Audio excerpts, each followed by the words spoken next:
So let's talk about Ozempic. Hi, welcome back to my channel. I'm the eldest Gen Z.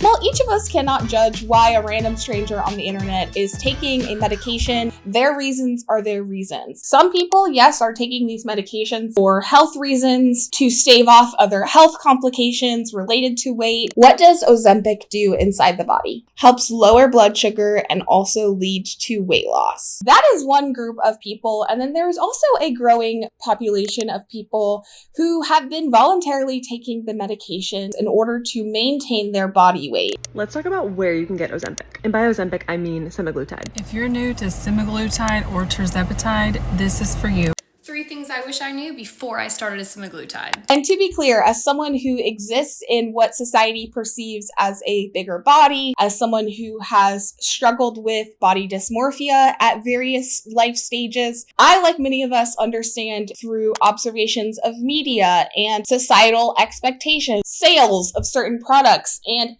advertising and marketing. I understand how someone might come to that outcome, is to take a certain medication because you want your body to look a certain way. And also, we know just how toxic the background environment of healthcare can be. We are a nation run by corporations. We are a nation run by capitalism. And when that nation, those corporations, are feeding us and then saying, here's this product, you can put more into your body to solve this problem of the shitty things that you were putting into your body into the first place. So I've been redesigning food labels as if they were honest because they're deceptive by design. But even calling this food is generous. It's just a bunch of GMO corn and bleached wheat with soy fillers and added chemicals to mimic flavor. Takis is the perfect example of this. Artificial flavors, Red 40, TBHQ, MSG, seed oils. Sure, it's fine in moderation, but is moderation possible when these companies have entire teams and labs devoted to making this food as addictive as possible? They engineer combinations of artificial flavors and chemicals and salty, sugary fat to trick your brain into never feeling satisfied. The game is rigged against us, and it's at the expense of our health and for their financial gain.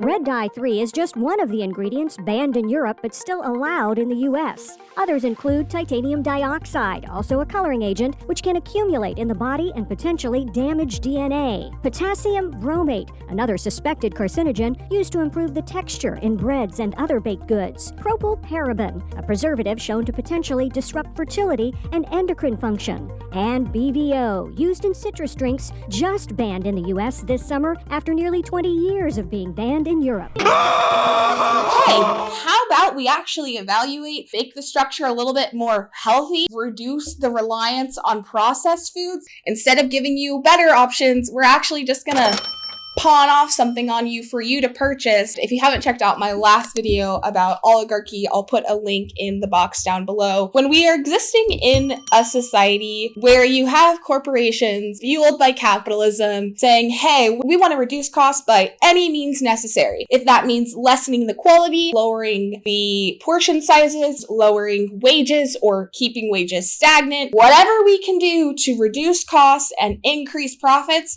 we're going to do that. Why aren't we attacking corporate profit in any way? Because that's been estimated to be 30% of inflation, 40% of inflation. I don't think it's a tenable view that all of a sudden corporations became greedy. On their earnings calls, they're saying our profits have never been higher. Isn't the show going to be on Apple TV? Correct. And I think Apple TV is worth about 5 times as much as Exxon. I think Apple's price, since the stimulus began, Apple's value has gone up by about $1.2 trillion. Right. That's $4,000 for every American, just in increase in the value of Apple. You just made my point for me. You're saying to me, John, market forces are market forces. And if demand goes up, are you suggesting that Apple should charge less than they could charge? Let me flip that on you. When there's a tightness in the labor market, what you're saying is the workers shouldn't do the same.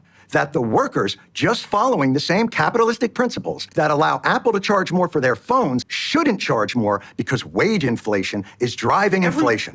The system that we live in is very much systematically designed. Everything has an impact on everything else. So when we exist in a structure like that, and our food, what we ingest in order to survive, comes from that systematically unhealthy scenario, and that's what we're being fed. And then we've also got the same structure, pharmaceutical industry, the drug industry, closely tied to the food industry. Literally, that's why they call it the FDA. What do you mean FDA approved? I don't sell medical products. The role that capitalism plays in the fact that we are even seeing a product like Ozempic on the streets. The fact that I can turn on the TV and I see an oh.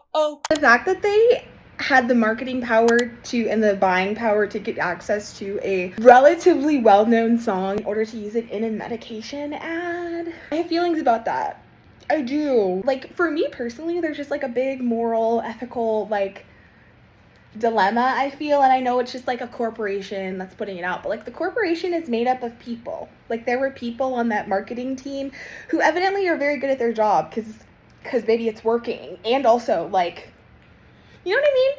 What are your thoughts? Because the cost of streaming services has become so high lately, I have decided that I will only be purchasing one streaming service at a time. Currently, I have invested in Peacock for the next year. And on the Peacock app, I've noticed I get a lot more medication advertisements. Cymbalta, Regularis, as well as Ozempic. And seeing the Ozempic commercial, the Ozempic ad with that song, that's what inspired me to make this video. Watching TV, rewatching New Girl for the 50th time.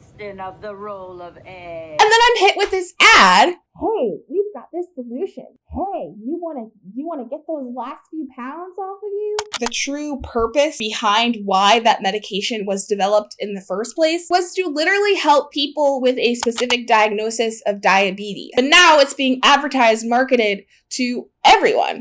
Why?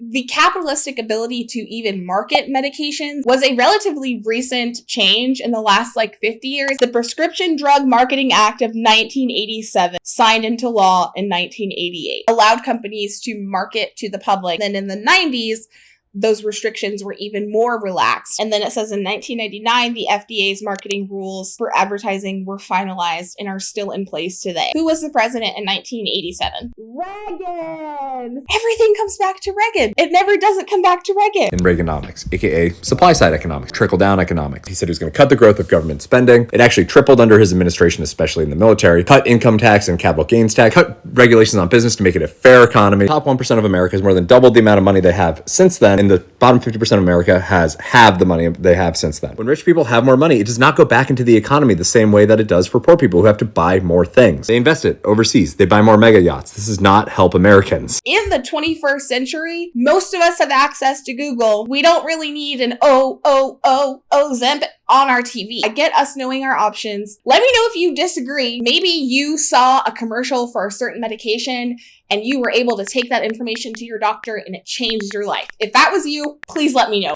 A recent study titled Ozempic in Social Media Posts was analyzing the influence of social media and news coverage and celebrity endorsements as it pertains to Ozempic and people sharing their experiences with the drug. The study analyzed 46,000 Reddit posts from 3 subreddits between April 2019 and December 2023. Overall, the overarching theme centered on the off-label use of Ozempic and its counterparts for weight loss purposes. Off-label meaning use by people who do not have diabetes, solely for the purpose of weight management. Moreover, awareness on the health hazards associated with the off-label and unsupervised use of Ozempic do not frequently appear in the social media discussions, reinforcing the growing evidence of the drug's increasing popularity for weight management, as well as the role played by social media. As with any study, there are limitations, and one of them that I want to point out is that the study did not take into consideration the comments. This study is basing it solely on OG posts. Nonetheless, this is an interesting study and literally just published December 2024. I'll be sure to link it below. I'm on Ozempic, not for weight loss, okay? I'm on Ozempic specifically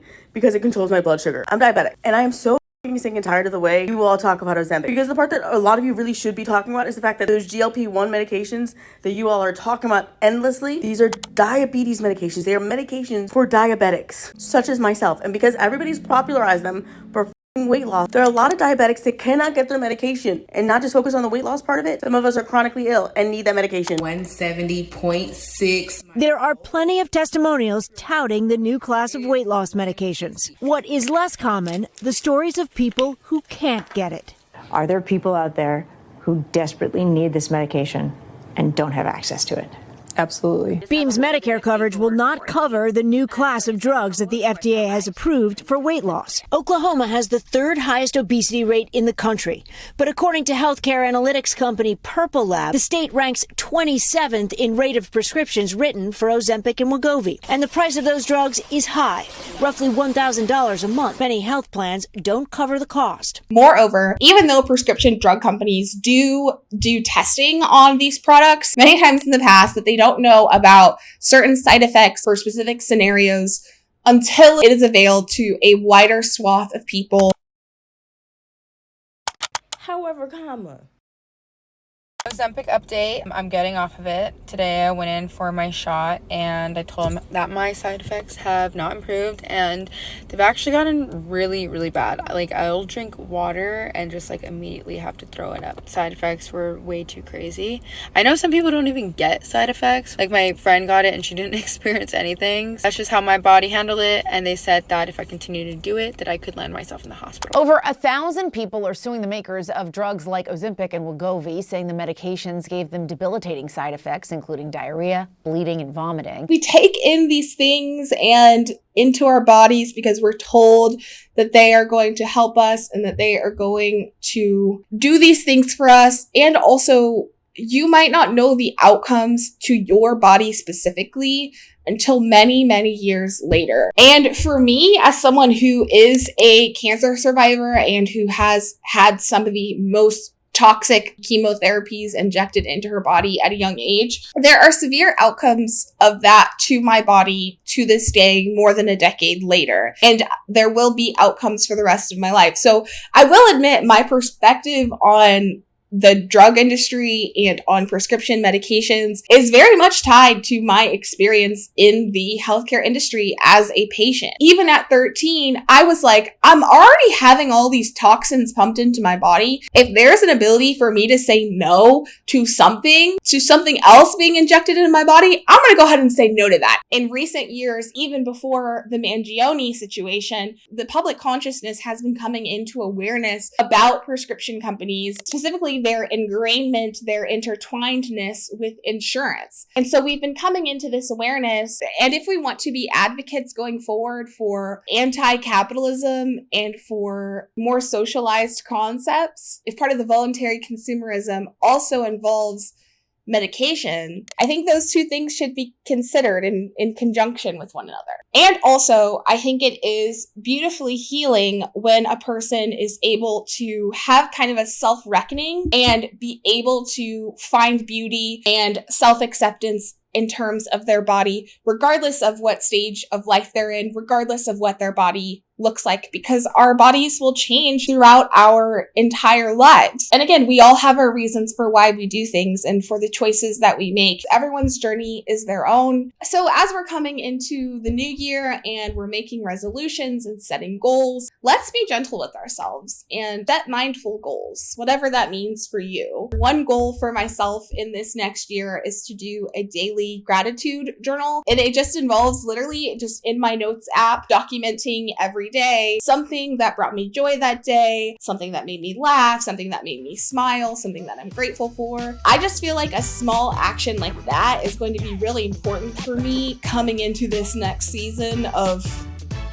whatever this next season is about to be. Be sure to hit that like button and subscribe. We are on our way to 1,000 subscribers, so I'll see you in the next one. Bye!